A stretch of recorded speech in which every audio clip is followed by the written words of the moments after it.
Hey everyone, welcome to another episode of Clockedin with me, your host, Jordan Edwards. I'm thrilled to have you tune in as we dive into the dynamic world of productivity, success, and stories of incredible individuals who've mastered the art of getting things done.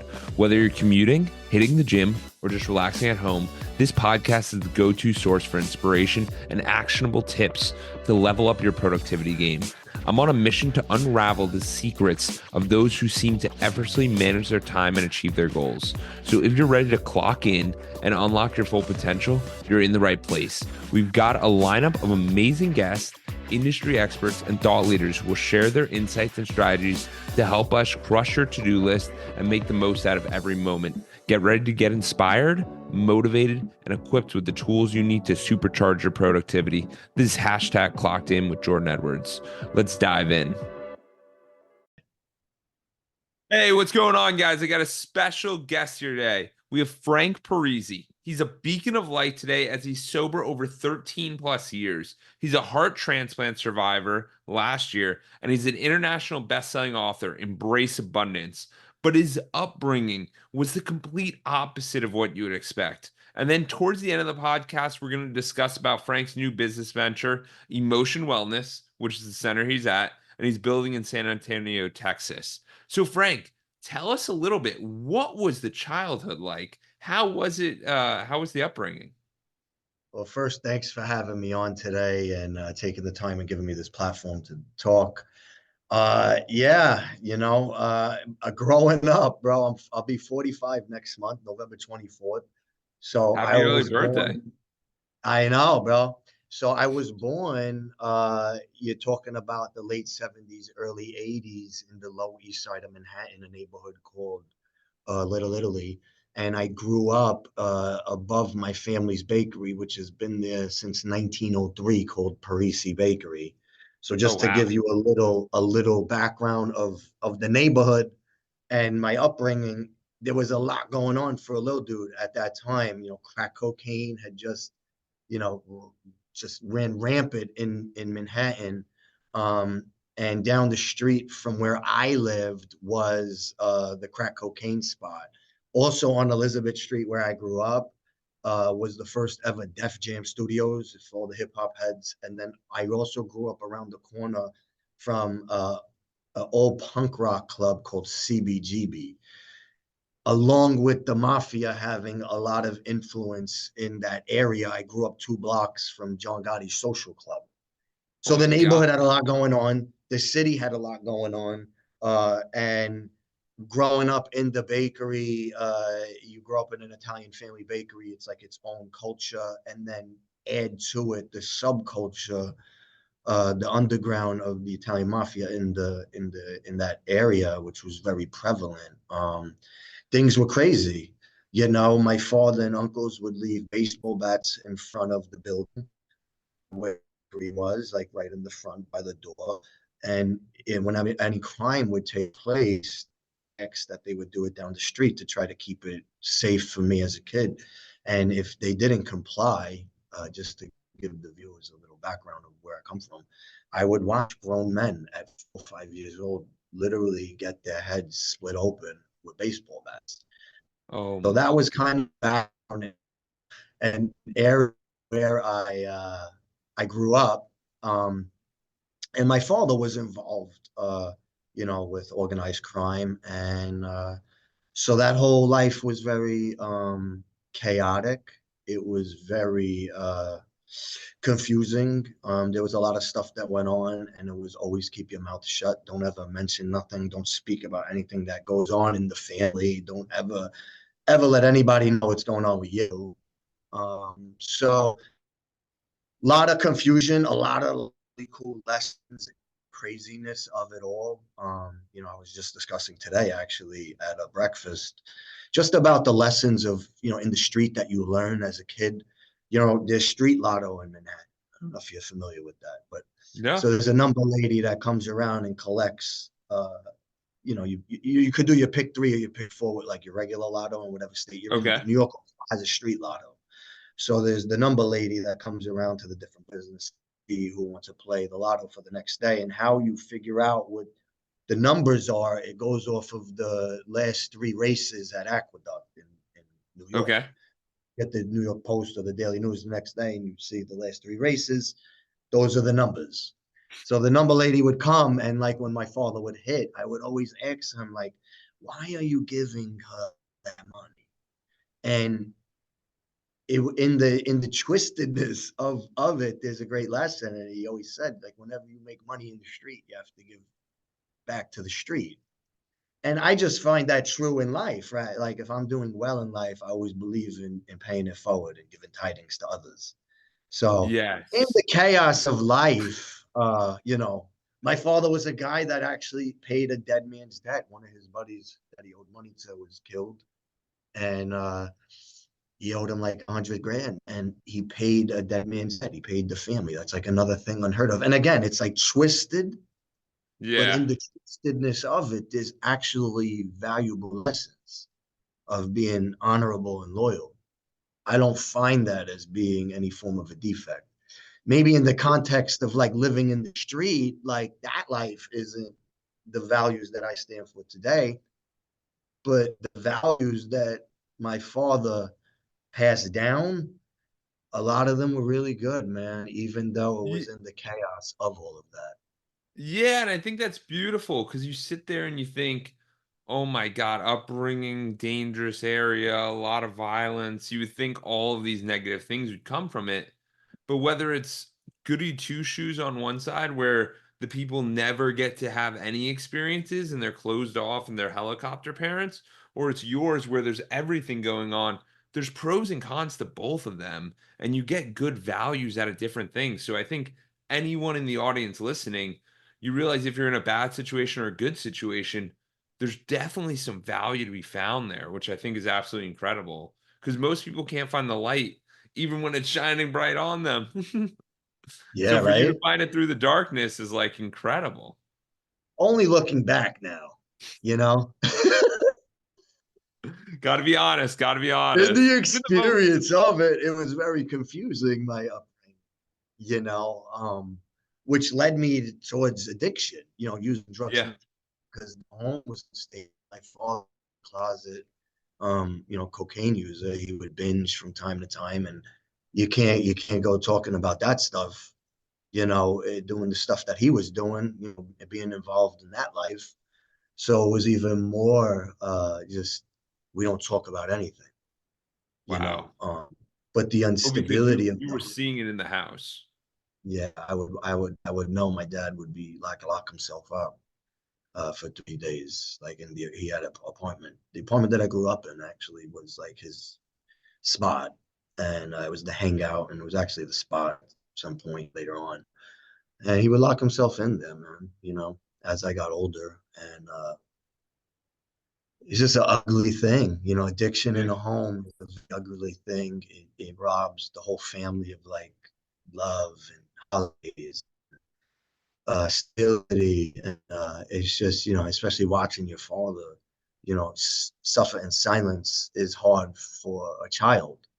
And Yeah. then to come with it also, the chaos of the home that comes with that as well, the instability of the home that comes with that. It led me down my own road of destruction because I didn't know how to process any of that stuff. You Yeah. know, I didn't know how to Absolutely. process the violence and the confusion because my father was also a very loving man. He took me everywhere, good and bad.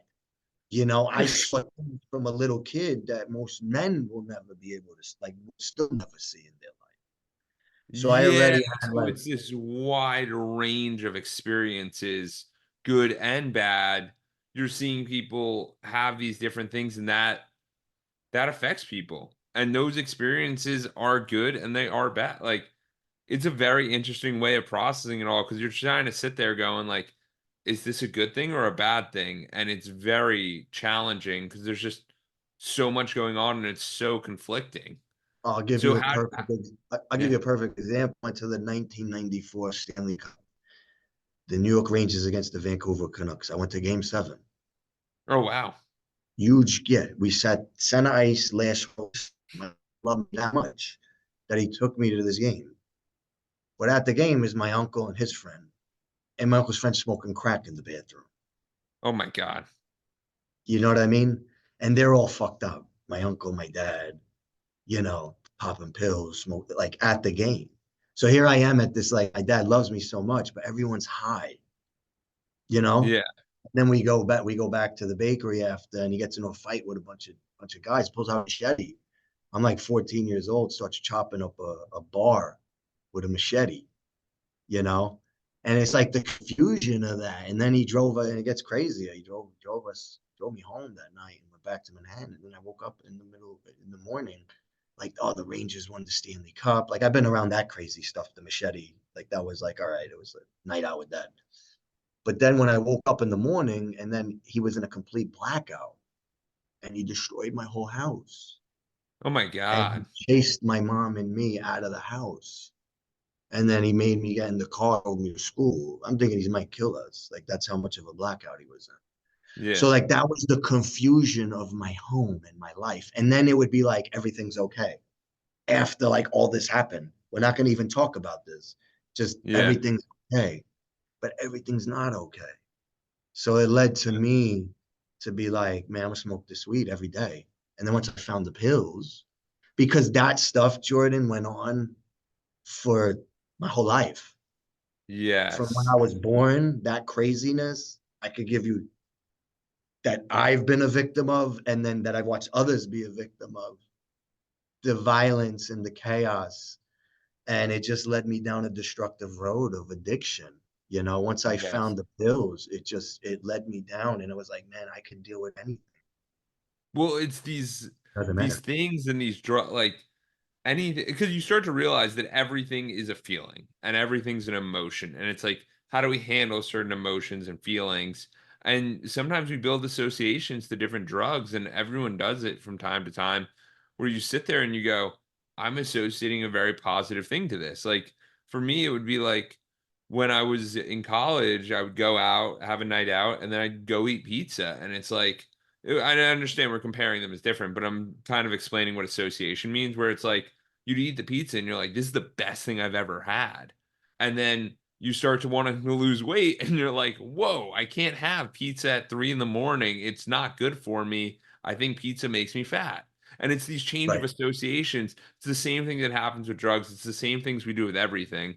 We're just Absolutely. bringing these associations to our awareness level instead of us being like, I need to smoke pot to like chill out, or I need to drink to relax, or I need to take this to get more focused. And it's like, we're constantly, you can create that on your own, guys. And that's like what I think is a very important thing to realize here.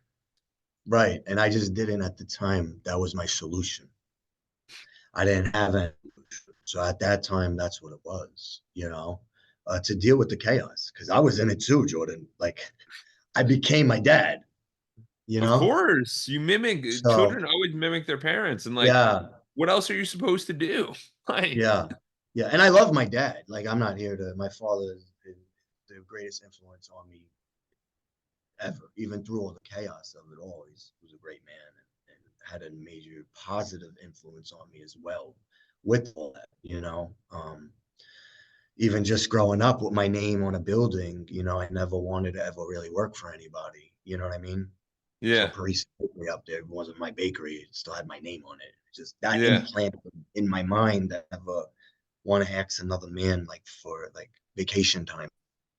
You know what I mean? No, it's Yeah. just, but I'm just saying. So it's like there is a lot of good in all of the chaos looking back.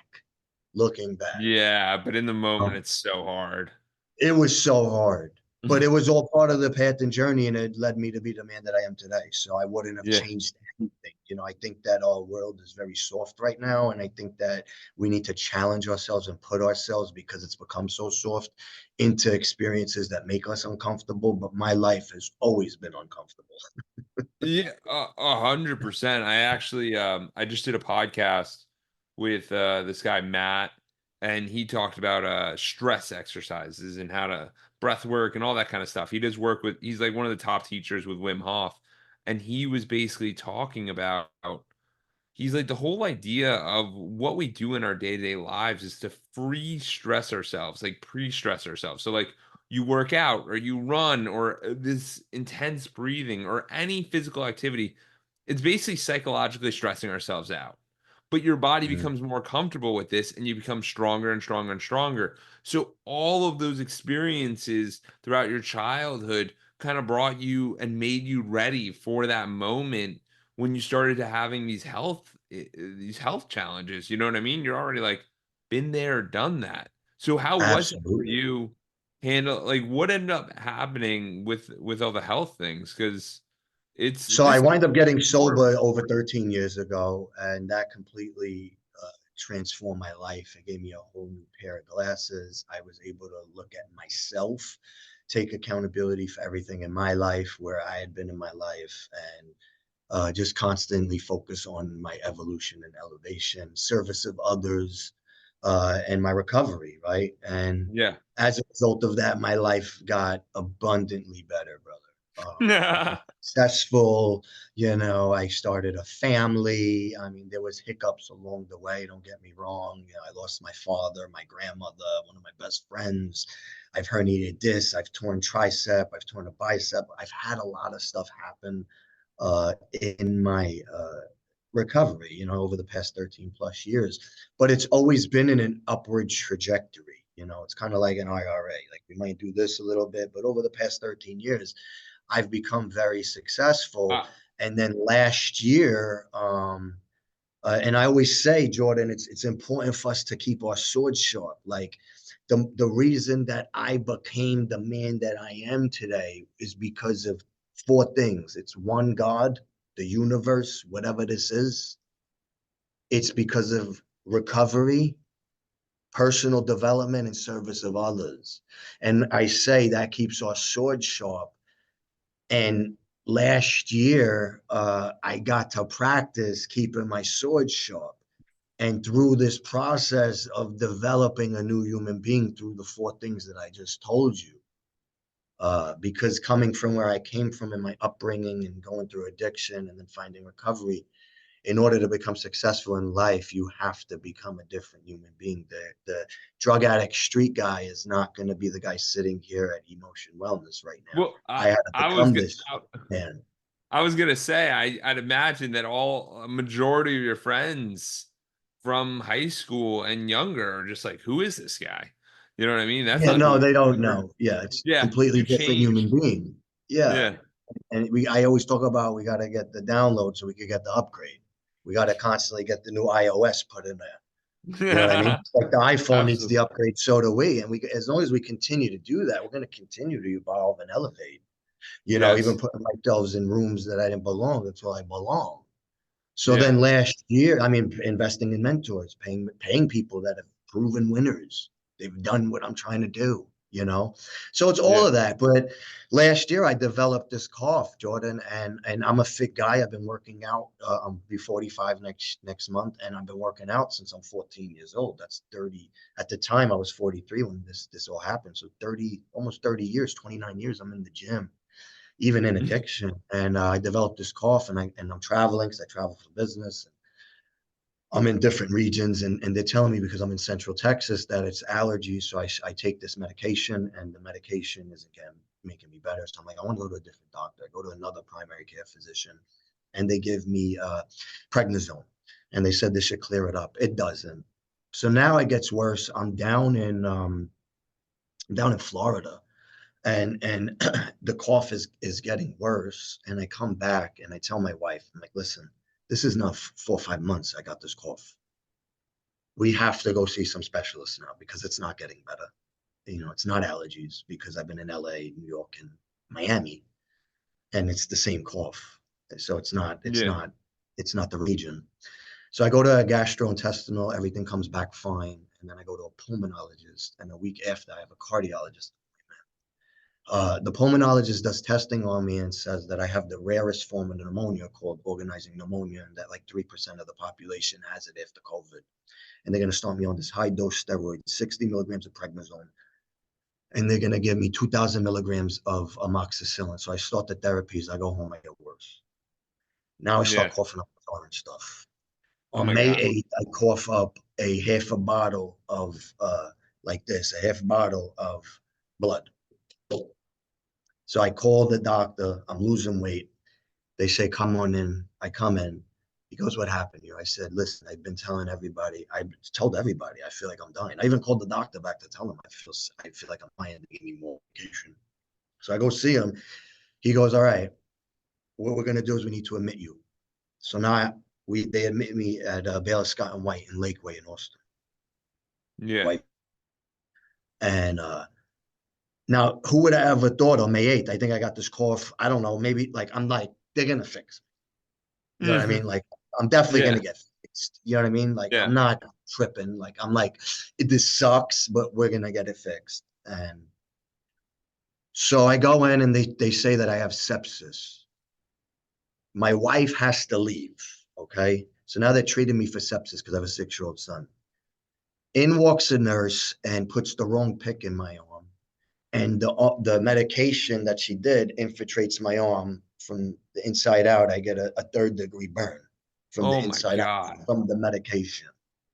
Oh my God. Then in walks a doctor and he goes, Mr. Parisi, you don't have sepsis. You Oh, have 9% ejection fraction and your kidneys and your liver's failing. And we need to ship you, of all places, this is where the story gets weird. yeah. Of all places, we need to ship you to Temple, Texas. Yeah. Not, not, not Austin, not San Antonio, not Dallas, not Houston, not one of the major cities in our nation. A town of 30,000 people called Temple, Texas. Yes. So I drive up with the ambulance guys and I'm like, you could imagine what's going through my head now. I'm like, what do you mean save my life? I was just working out in the gym 2 weeks ago Yeah. doing 20 pull-ups. Yeah. Yeah. And so I drive up and there's a team of doctors. And this is why I'm talking about keeping our swords sharp. There's a team of doctors waiting there for me. All right. And out comes my wife, my brother. Okay. And I didn't know when I was getting sober 13 years earlier that it wasn't about me. Out Yeah. comes my wife with this picture, my brother. Okay. You see this? I want the audience to see this. This picture saved my life. It's a picture of my son, and she's sitting there begging me to live, my brother. For my boy Sonny, I got 10 minutes to sit with her and discuss our life without me. So they take me in the back and they say that we might not make it. And I die, and then they save me. There was a doctor there, and that's the reason why this hospital is one of the best cardiothoracic units in the country, because there was a doctor named Dr. Reddy there. Won't go my doctor, Dr. Hernandez. Shout out to you. I love you so much. Dr. Reddy was there. He was from Mount Sinai. All my doctors were from New York. He brought them all over. Oh, He wow. reversed everything and he saved my life. I don't know if you want me to talk about everything that happened. Yeah. Yeah. Keep going Hey, in. Yeah. Because we talked about hey, this in so pre-call and like it is an okay, incredible yeah, yeah. story. And So I I literally code and I leave my body, brother. Okay. So when I left my body, everything was dark, and I'm looking down now at me on a ventilator and my wife on the bed next to me. And I have my friend that had passed away years ago that I was telling you about next with yeah. me. Wow. And I had a voice, like we communicate telepathically when we're over there. There's nobody, but I know he's with me as if I know I'm talking to you right now. I know there's stuff around me right now. And there was a voice that said he's there and he's here to take you to us. And at that time, bro, I had a vision of my son. Yeah. I had a vision of my son growing up without me. And I said, I have to come back for him. And at the time, the voice told me that I'm going to suffer. So I come back, bro, and I'm like, maybe that didn't happen. You know, maybe that didn't happen because maybe this is just delusional stuff. When this happens, you die. Maybe this stuff maybe it's my brain. Now I'm Yeah. in a bed, bro, for 9 days. This is why people got to keep their swords sharp. I'm in a bed for 9 days, and I got doctors walking in there with hazmat suits, bro, because because the orange stuff I'm coughing up, they think might be tuberculosis. Oh my And God. I'm in a bed for 9 days, and I got this thing called atrial fibrillation. I don't know what this is, but I feel like I want to jump out of my body. Yeah. And they're telling me I might need a heart transplant, Jordan. Oh my God. And I'm like, what are you talking about, heart transplant? So I joined an entrepreneur group, and that's why I was in Miami before I went to the hospital. And I'm supposed to be at this entrepreneur group on a yacht in Miami. And when I was sick and they told me I had the organizing pneumonia, I started to want to be with my mother and my father. And my father passed away. So I Yeah. had made an appointment with a medium 5 months in advance.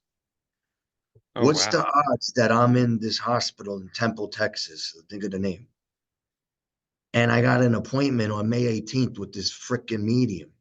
And I'm supposed to be in Miami, but I'm fighting for my life in this hospital bed. Oh my God. So my wife's like, I don't want you talking to this lady. And I said, I don't care. This doesn't make sense. I got hazmat suits here and they're telling me I might need a heart transplant. And no one knows what's wrong with me. Nobody knows what's wrong with me. Yeah. They don't know why this is happening. Yeah. So I get on with the medium. And you could Google my name, you could Google all that, you could see my father, all that. You could go on Facebook, you could nowadays we could like I could find information about you and regurgitate it back to you about Yeah. you. Yeah. Right. Yeah. Yeah. So she's on she gets everything right about my dad. I'm talking to my father. She had two things wrong, but the one thing that's crazy, Jordan, I grew up, my father was involved with organized crime. All the doctors that were there were from New York, that Dr. Reddy brought. There was one of the PAs that was there that his father, I'm in a town of like 20,000 people. There's like Yeah. cows everywhere. One of the PAs there, his father-in-law was a made guy. Really? What's the odds of that? What's Yeah. the odds of the fact that one of the other PAs went to the same college as my wife in Staten Island, and she baked her favorite rainbow cookies? Oh wow. The medium goes, "Are all your doctors from New York?" And I said, "Yes, they are." She goes, "Your father sent them there." Oh my God. It could be a coincidence, bro. She had two things wrong. She kept talking about a pendant and a chain, and she kept talking about a birthday. So the next day Yeah. is May 19th. My mom comes in. I tell her everything that happened.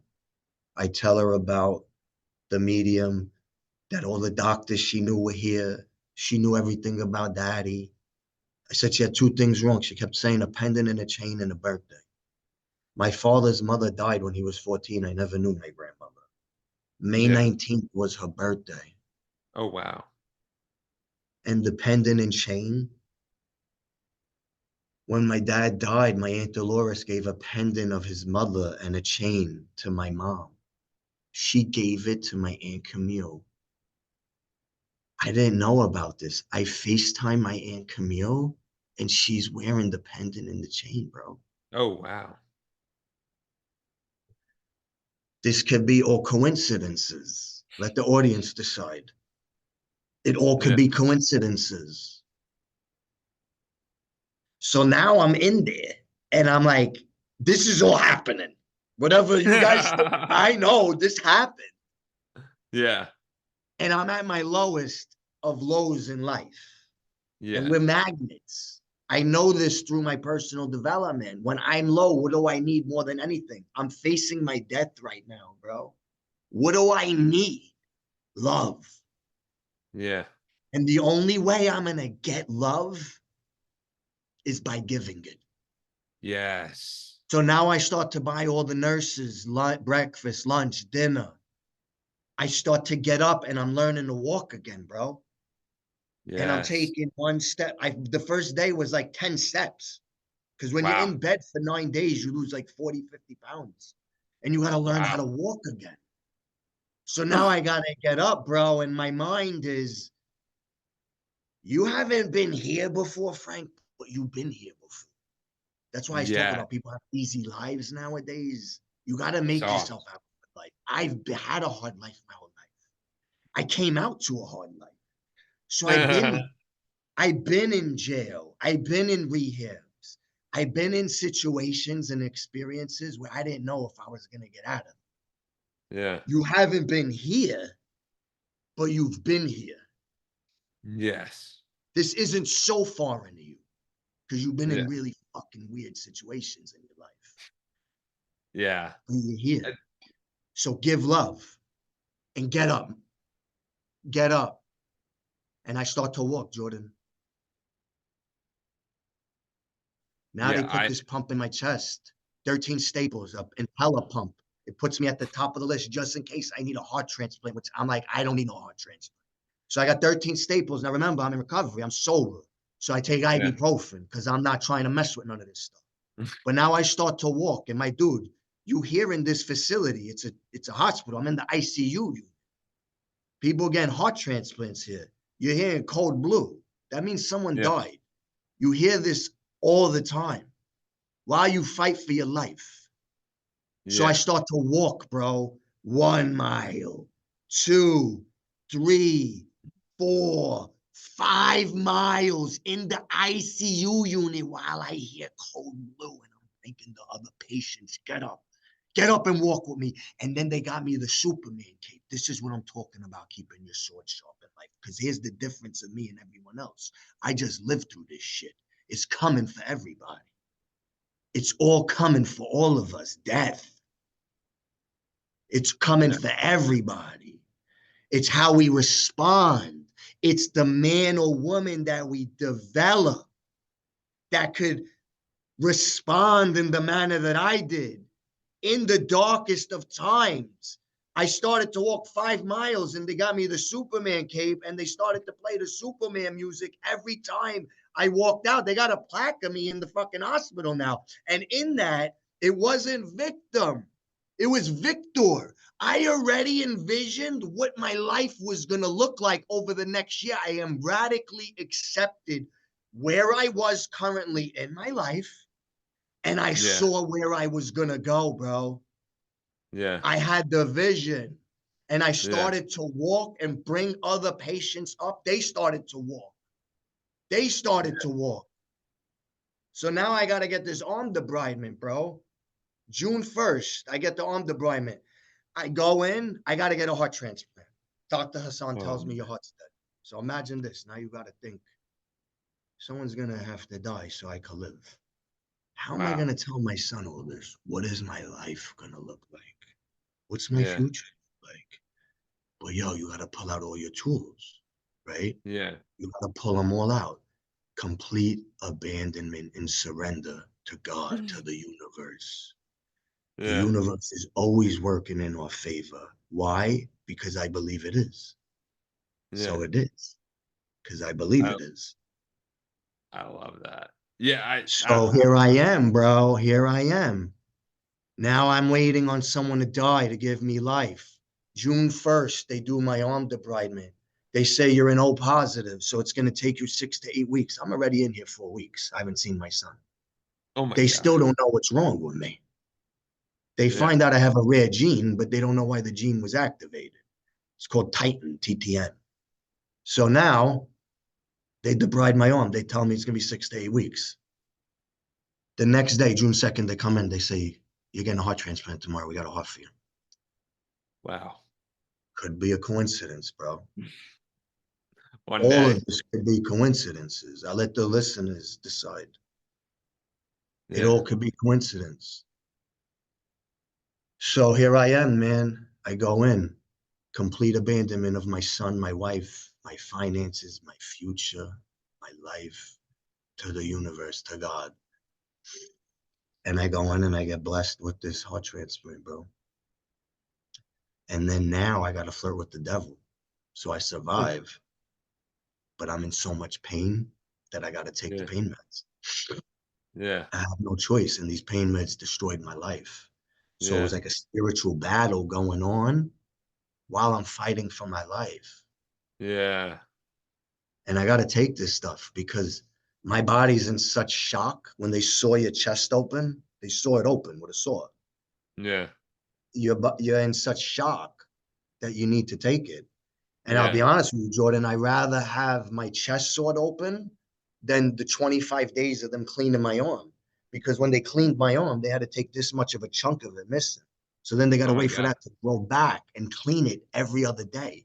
This little Filipino nurse would come and clean my arm every other day. And it would literally feel like someone would take a flamethrower to my arm Yeah. for 24 hours. This is with the pain meds. I would take Dilaudid and Oxycontin 10 milligram and I would still, and they would wrap it with ice. And for 24 hours, it would feel like it was on burning on a flame, the Oh most my God. excruciating pain. But in that, I was honest with everybody and I knew this was the devil. I knew that it was, and when I was done with it, I was done with it. When I left the hospital, I got the skin graft surgery on July, I think, 7th. And when I was done, brother. You Incredible. understand?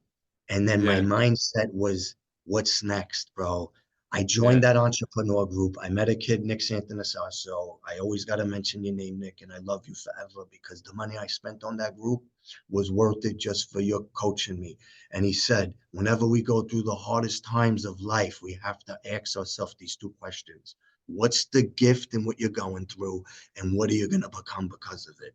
And the entire time in the hospital, that was my mindset. And what I started to do, Jordan, I said, if I'm going to die, my son needs to know where his dad started from.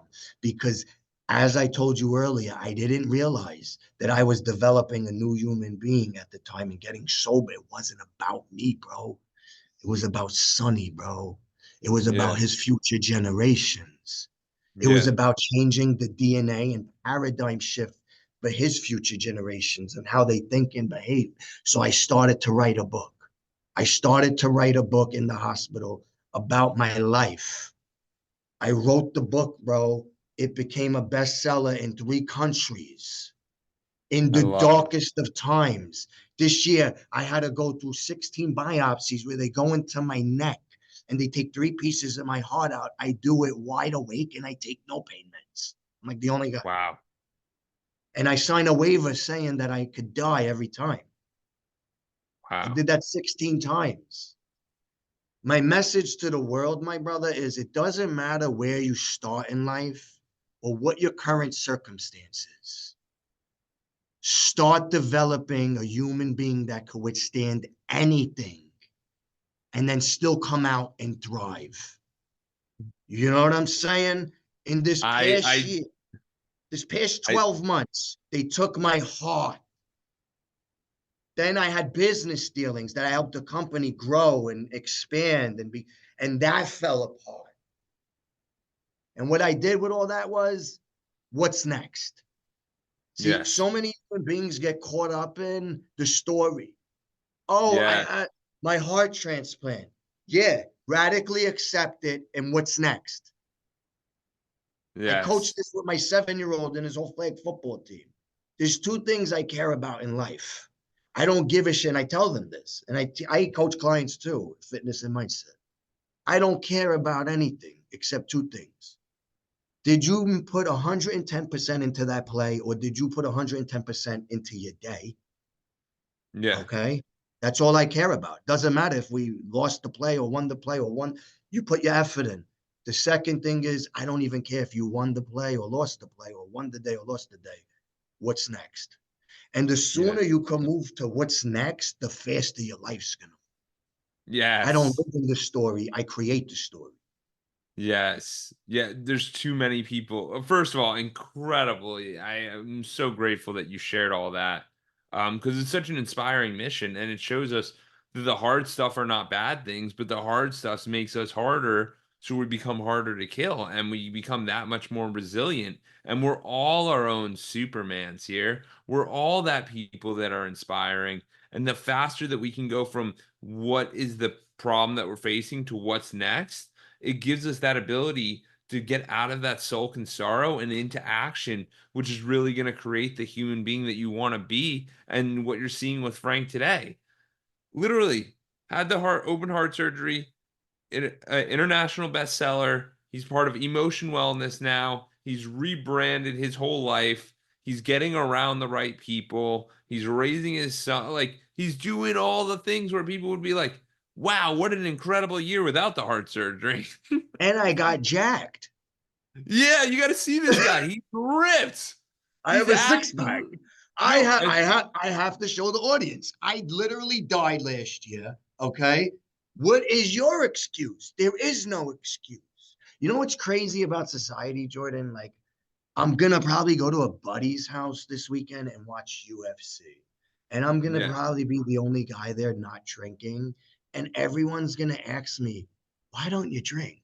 Like, the question should be, why do you drink?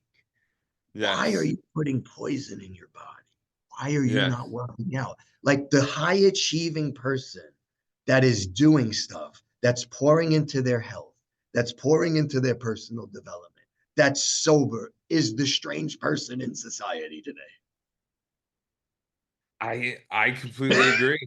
I mean, it's just a lot of I find a lot of people, and I've spoken to a lot of people, a lot of different podcast guests and whatnot, and they're like, dude, people just aren't awake.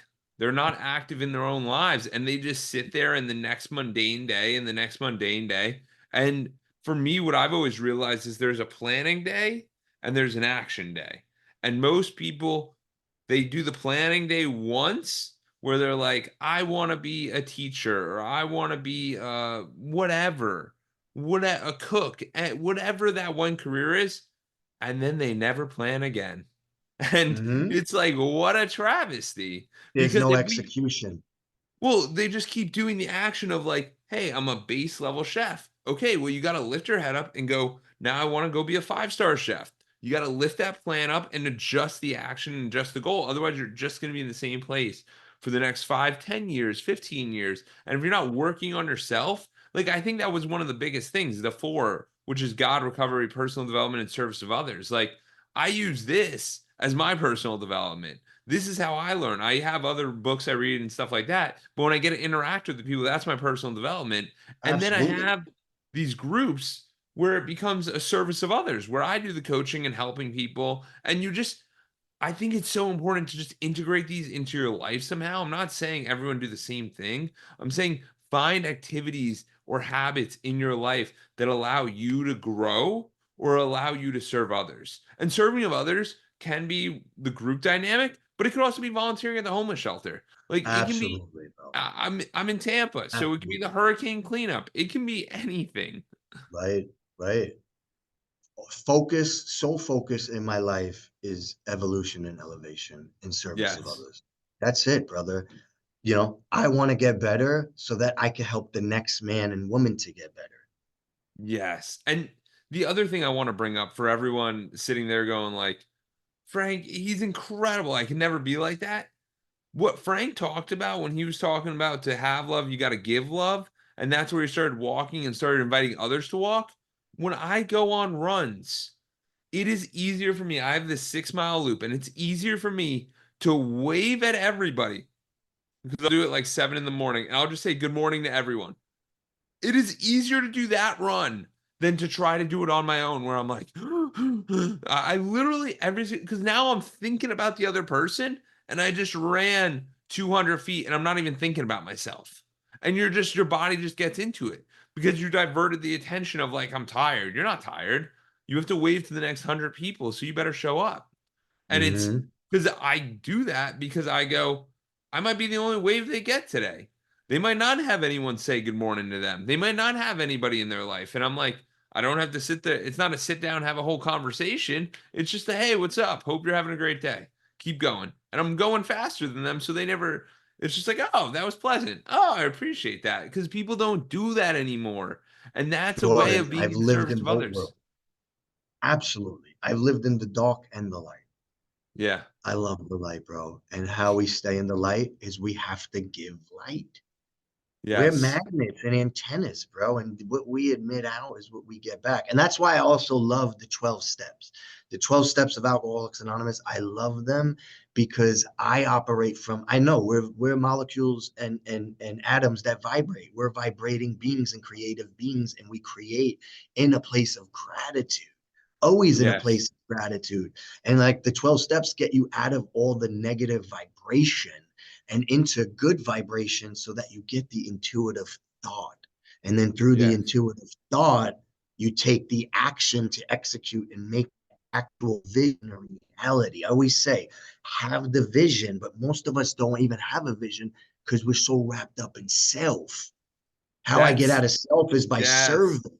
And when I get out of serving, then I get the intuitive thought, which is the vision. With that vision, the reason that man in that bed did everything he's doing now is because he had the vision, but the vision is backed up by the agreement, the fucking contract that I make with myself, that regardless of what's going on, this is the version of yourself that's going to show up every single day, even if you're facing a heart transplant. It doesn't matter. And then I'm going Yeah. to shut all the fucking noise off. Like I kept saying to myself in the hospital, I'm not paying attention to myself. I'm Yeah. focusing on my vision. I'm Yeah. focusing on the evolution and elevation. I'm focusing on life, my son. I'm not focusing on the darkness. I'm focusing on the light, the vision. So Yes. then I shut the noise. And then I start to take massive action every day and make sure to audit my circle and only allow the energy that is vibrating on the same frequency as me, that's helping me with fulfilling the vision and making it a reality. Yeah. That's the That's blueprint towards I embracing love abundance. that. Yeah, it's find the It light really is. and you got to embrace abundance and it's finding that light and that vision and then getting around those people. So it's literally set the plan and then Frequency. take action on it. I love that. Yes, That's what it execution, bro. is. That's what Execute it every is. day. And it doesn't matter. Some days it doesn't feel like anything's happening. Like 10 steps didn't feel like anything was happening, but then it was 5 miles. And the first Well, workout didn't feel like anything, but now I'm shredded. so this is something that I've been talking to my coaching groups about, and I've been thinking a lot about. It's the biggest challenge is that whenever we're starting a new activity, whether it's the walking, you feel the worst about yourself. Like if you work out the most, like if you want to be a big, strong working out person, you are gonna feel the worst that you felt that first time because you're gonna be so sore. Like if you start investing in yourself and investing in different in the stock market or crypto or whatever, you're gonna feel the poorest you've ever been. If you try a new activity, you are gonna feel the worst at it. Like when you go skiing for the first time, you think you're good at it, and then you're like, whoa, I suck. And you Mhm. literally, that's because it takes 20 hours to get good at something. It Right. takes a while to build the foundation. And then by the time Yes. you build the foundation, you sit there and go, wait, you're so good at that. And it's like, no, you've done 200 podcasts. Move on. Like That's right. it's all That's right. nonsense. So you have to I always be say there. this. Yeah. Discipline plus consistency equals results in success. Always. Yes. I love Period. that. I love that. Because when you stay disciplined on it, like most people at this point have given up on the day. Like it's Friday, it's 3 o'clock on East. Most Oh people have no. given up on the day. We I still know, have meetings. I know, of course, Three but I'm o'clock, I saying got a like meeting. And I gotta I get a know. workout.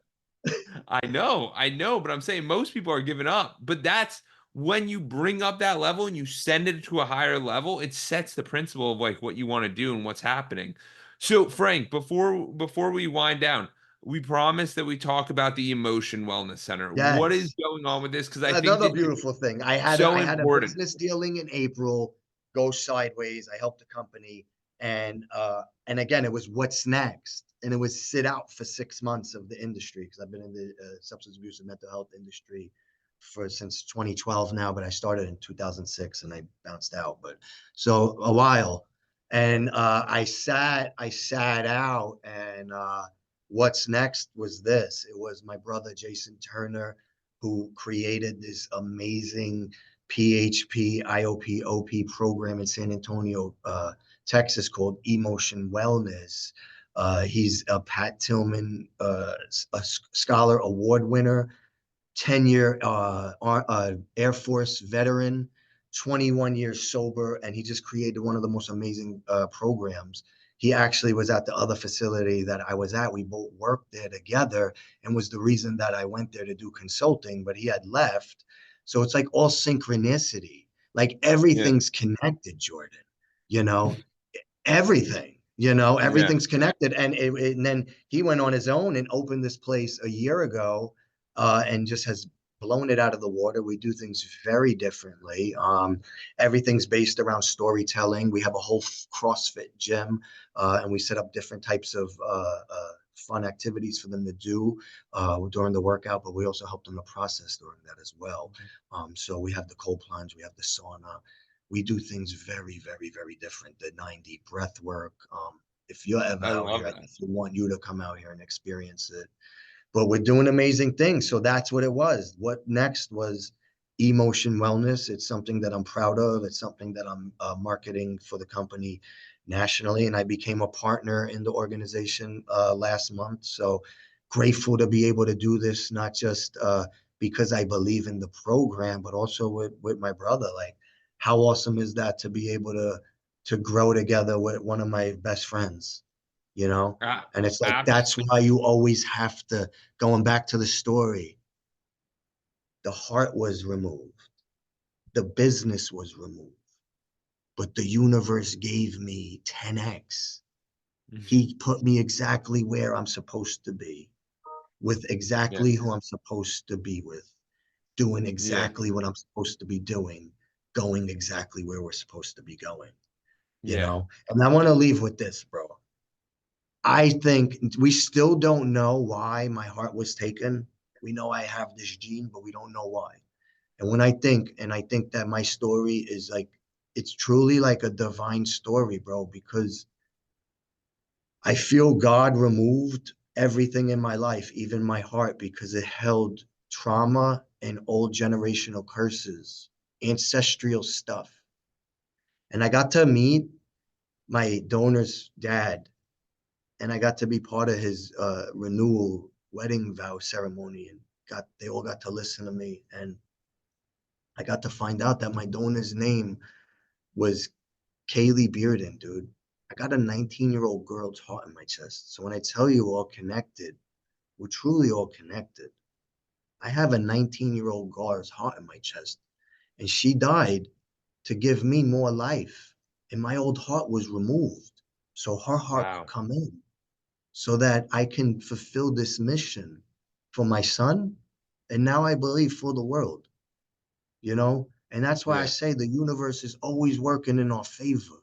It always is. And then the universe removed my heart, and then it removed all my finances. I Yeah. helped this company become successful, and then for whatever reason, we separated. And then it was like everything was removed, Yeah. but came back 10x because of the man I developed, because of the trust, and because of the action, brother. You know? Absolutely. Absolutely. I love that. And if you guys aren't following Frank Parisi, you got to follow him. He's dropping stuff on Instagram. He's all over the place, but he's really bringing that positive spirit that we're all looking for because there's so many of us that struggle with that. So the more people you can get around this, and I always tell people this, that it's the five people around us that affect us the most. The good thing is nowadays, we don't have to be friends with all five of them. Sometimes they can be online mentors because it is true. Yes. Who do we spend the time with? People don't realize that, but we can do stuff like that, and it changed our mindset drastically. So, Oh, huge. absolutely. So, make sure to find him. Frank, where can people find you? Learn more about Embrace Abundance, all of it. Where can they find you? Sure. So you can find my book is on Amazon. I have a mindset and fitness coaching program. That's frank-parisi.com/coaching. Our treatment program is in San Antonio, Texas. We're in network with every major insurance. We take TRICARE. We work a lot with the veteran population. You could find us at emotionwellness.com. You could also find me on Instagram at Frank Parisi 2011, on Facebook, Frank Parisi, and on LinkedIn, Frank Parisi. I love it. Thank you so much for sharing your story and just being here with us and super present, because I know that there were so many gems that were taken away from this today. Thank you. Man, thank you for having me on, brother, so much. I enjoy the conversation with you, man. Thank you for reaching the end of the podcast. For that, we'll give you a complimentary coaching session in the link below with Edwards Consulting. Hope to see you there and have a great day and keep clocking in.